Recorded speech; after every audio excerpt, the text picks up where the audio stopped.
आज इस चैनल के माध्यम से मैं आप सभी को महाभारत युद्ध का वह दृश्य दिखाना चाहती हूँ जिसे महाभारत युद्ध का टर्निंग पॉइंट भी कहते हैं। जी हाँ, मैं बात कर रही हूँ कर्ण एवं घटोत्कच के मध्य हुए युद्ध की। इस ऐतिहासिक क्षण को कोटा के घटोत्कच चौराहे पर शिल्पकार ने इतनी सजीवता के साथ प्रस्तुत किया है जिसे देखकर प्रत्येक राहगीर दो क्षण के लिए तो जरूर रुक जाता है और शिल्पकार की इस कलाकृति की सुंदरता को देखने के लिए मजबूर हो जाता है। इस मनोरम दृश्य को मैं कैमरे में कैद कर रही हूँ और ऊपर आसमान में छाई हुई घनघोर घटाएं भी महाभारत के 14वें दिन की रात्रि के उस युद्ध को, भीषण युद्ध को और रोचक बना दे रही हैं। इस दृश्य में कुंती पुत्र कर्ण एवं भीम व हिडिंबा पुत्र घटोत्कच क्रमशः कौरव और पांडव की सेना का प्रतिनिधित्व करते हुए दिख रहे हैं। इस चौराहे पर बनी कलाकृति में स्पष्ट रूप से देखा जा सकता है जब विकराल भीमकाय घटोत्कच आकाश मार्ग से कर्ण के रथ पर लगे घोड़ों के मस्तक पर कूद पड़ता है तो कौरवों की सेना में त्राही त्राही होने लगती है। घटोत्कच की धमक से बादल भी गरजने लगे, सैकड़ों सैनिक हताहत हो गए।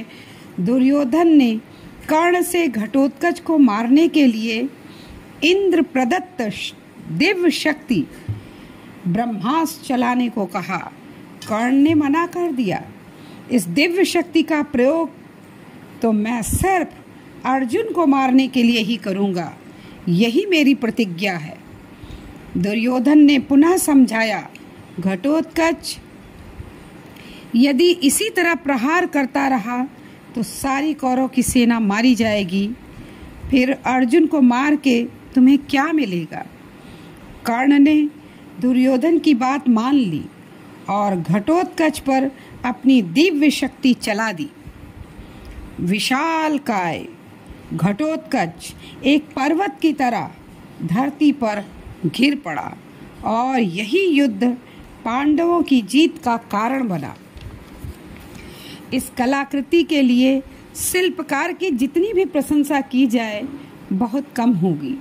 संभवतः हमारे देश में इस दृश्य को कोटा के चौराहे पर जिस सजीवता से दर्शाया गया है ऐसा भारतवर्ष में और कहीं नहीं है। कहा जाता है इंडोनेशिया में भी इस कलाकृति को बनाया गया है। महाभारत का युद्ध हमेशा हमें संदेश देता रहता है। हमें जीवन में अहंकार, अभिमान, द्वेष, जलन, ईर्ष्या का परित्याग कर देना चाहिए।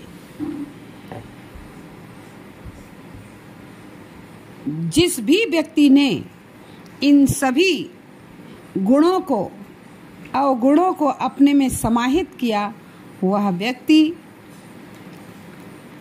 पतन के कगार पर पहुंच जाता है।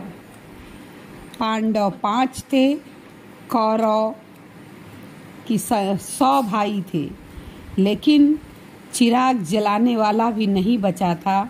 इसलिए अहंकार त्यागिए, अपने जीवन के मूल्य को समझिए। ये जीवन प्रेम के लिए बना है, यह जीवन स्नेह के लिए बना है, परोपकार एवं परमार्थ के लिए बना है। इसे ईर्ष्या और अभिमान में व्यर्थ ना करें।